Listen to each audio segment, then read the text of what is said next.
Shalom, salam kasih karunia dari Tuhan Yesus Kristus. Saya bersyukur pagi hari ini kembali kita bertemu di dalam program Renungan Pagi. Biarlah kebaikan Tuhan, anugerahnya berlimpah-limpah menjadi bagian dalam kehidupan kita di hari yang baru.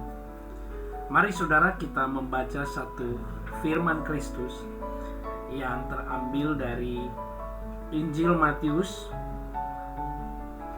pasal yang ke-23 ayat yang ke-11.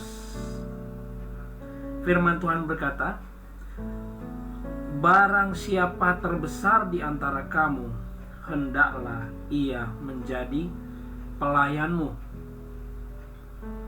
Ini adalah perkataan-perkataan yang sangat luar biasa yang disampaikan oleh Yesus Kristus kepada murid-muridnya, dan pada saat itu juga didengar oleh banyak ahli-ahli Taurat dan orang-orang Farisi. Dan untuk diketahui bahwa ini boleh dikatakan adalah pengajaran-pengajaran terakhir dari Tuhan Yesus Kristus sebelum dia disalibkan. Jadi ini boleh dikatakan sebagai tema penting yang harus kita maknai dan harus kita selalu ingat bahwa ada pengajaran yang luar biasa yang Yesus mau pesankan kepada kita, sehingga kehidupan kita di dunia ini akan menjadi kehidupan yang berarti bagi orang lain.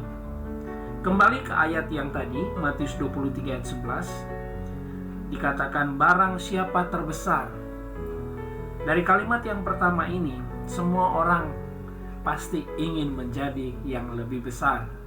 Itu adalah hal yang wajar. Naluri manusia akan selalu mendorong seseorang untuk menjadi sesuatu yang besar. Dalam arti banyak hal, mungkin menjadi orang berhasil, menjadi orang yang memiliki kekayaan, orang yang memimpin, pemimpin besar, dan apapun itu. Itu adalah hal yang wajar, saudara. Namun ternyata banyak orang pada saat itu Yesus menyampaikan tidak menyadari bahwa ada tujuan dari setiap apa yang dapat dicapai dalam kehidupan manusia. Yesus sendiri menyampaikan ini didengar oleh orang-orang golongan ahli Taurat dan orang-orang Farisi. Kalau kita membaca di ayat-ayat yang pertama, ya, Yesus memperdengarkan ini kepada mereka, dan bahkan Yesus menyebut mereka di sana ahli-ahli Taurat dan orang-orang Farisi. Ya saudara, Yesus memberikan satu pencerahan kepada mereka karena kebanyakan dari mereka adalah mengejar jabatan, mengejar sesuatu yang besar untuk mereka mendapatkan kedudukan atau posisi di kehidupan mereka sebagai orang-orang yang memiliki kapasitas secara rohani, atau di tengah-tengah bangsa Yahudi atau di tengah-tengah agama Yahudi pada saat itu.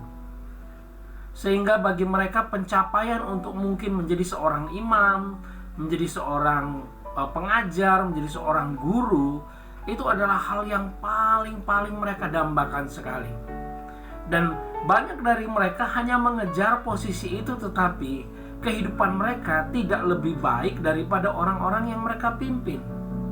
Dengan kata lain, justru mereka menggunakan posisi-posisi itu untuk menindas orang lain, untuk menghakimi orang lain. Karena mereka merasa memiliki jabatan, memiliki kedudukan, memiliki satu level prestis yang tinggi dibandingkan dengan orang-orang yang pada umumnya. Di situ mereka memanfaatkan itu untuk memanipulasi. Ini bahasa yang mungkin boleh dikatakan agak kasar, tetapi itulah faktanya. Saudara ingat, Yesus pernah menegur para ahli-ahli Taurat dan orang-orang Farisi. Dia berkata, "Hai kamu keturunan ular beludak, hai kamu orang-orang munafik."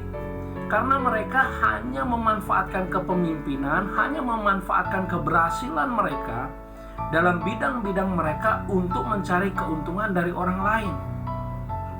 Nah saudaraku, pagi hari ini Yesus mengajar kita prinsip yang luar biasa di dalam kehidupan Yesus diberikan kepada mereka. Yesus yang adalah Tuhan yang menjadi manusia, justru dia datang, dia berkata, aku datang bukan untuk dilayani tetapi melayani. Ini menjadi sesuatu yang sangat terbalik dengan prinsip kehidupan manusia pada umumnya, apalagi para ahli Taurat dan orang-orang Farisi kebanyakan pada saat itu.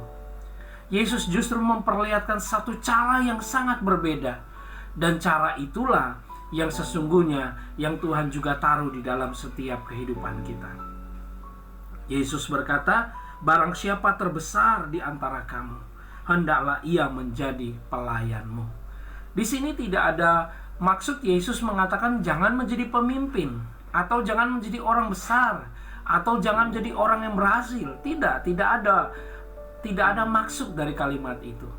Tetapi Yesus berkata, kalau kita menjadi orang besar, kalau kita diberikan kesempatan oleh Tuhan untuk memimpin, untuk menjadi orang-orang yang berhasil dalam bidang apa saja yang Tuhan percayakan kepada kita, Tuhan memberikan pengertian bahwa yang terbesar di antara kamu, hendaklah ia menjadi pelayanmu. Saudara, saya berdoa saudara dapat mengerti prinsip ini. Dan prinsip ini adalah prinsip yang Yesus berikan kepada murid-muridnya. Karena dengan kita memiliki hati yang seperti ada di dalam kehidupan Yesus melayani, itulah panggilan yang tertinggi dalam kehidupan kita sebagai orang percaya. Melayani siapa? Melayani sesama kita, melayani saudara-saudara kita. Mungkin kita bukan seorang pendeta, mungkin kita bukan seorang pemimpin sangat besar sekali, tapi siapapun kita, Tuhan memberikan kita hati yang mau melayani. Paling tidak saudara mulai melayani di dalam hal-hal yang sederhana, mendoakan orang lain, menyampaikan hal-hal yang baik kepada orang lain, menunjukkan sikap dan sifat yang baik kepada orang lain. Saudara, Yesus banyak memberikan perumpamaan, dan salah satu perumpamaannya yang sangat melegenda adalah orang Samaria yang baik hati.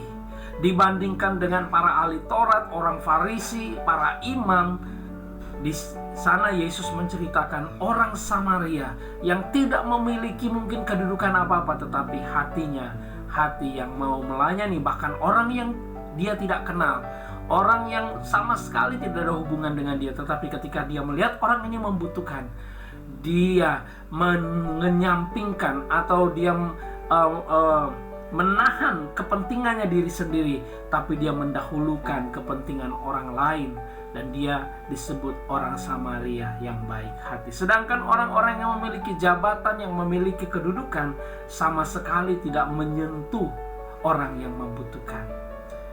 Kita adalah orang-orang Kristen, pengikut-pengikut Kristus.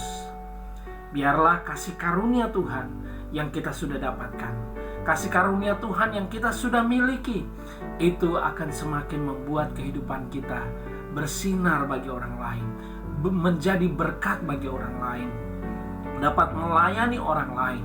Tidak menunggu saudara harus menjadi seorang penginjil, pendeta, atau apapun namanya kedudukan di dalam gereja, atau apapun itu secara kedudukan jabatan di masyarakat. Tapi biarlah kasih Yesus Kristus yang akan mendirect saudara dan saya, dan saudara boleh menjadi berkat bagi orang lain. Yesus sekali lagi berkata, barang siapa terbesar di antara kamu, hendaklah ia menjadi pelayan. Itulah yang Yesus lakukan. Dia datang bukan untuk dilayani, tetapi melayani. Dan saudara dipanggil juga untuk melayani sesama. Siapa yang memampukan saudara? Kristus di dalam saudara yang akan memberkati kita semua. Mari mulai di hari yang baru ini melakukan hal-hal yang kecil dan sederhana, kita menjadi berkat bagi orang lain. Amin. Bapa di dalam sorga, terima kasih. Biarlah firman Kristus boleh menjadi berkat dalam hidup kami. Sekecil apapun yang dapat kami lakukan, itu semua karena Kristus yang melakukan di dalam kami. Kami boleh melayani orang lain. Terpujilah namamu Bapa. Di dalam nama Yesus kami sudah berdoa. Haleluya. Amin.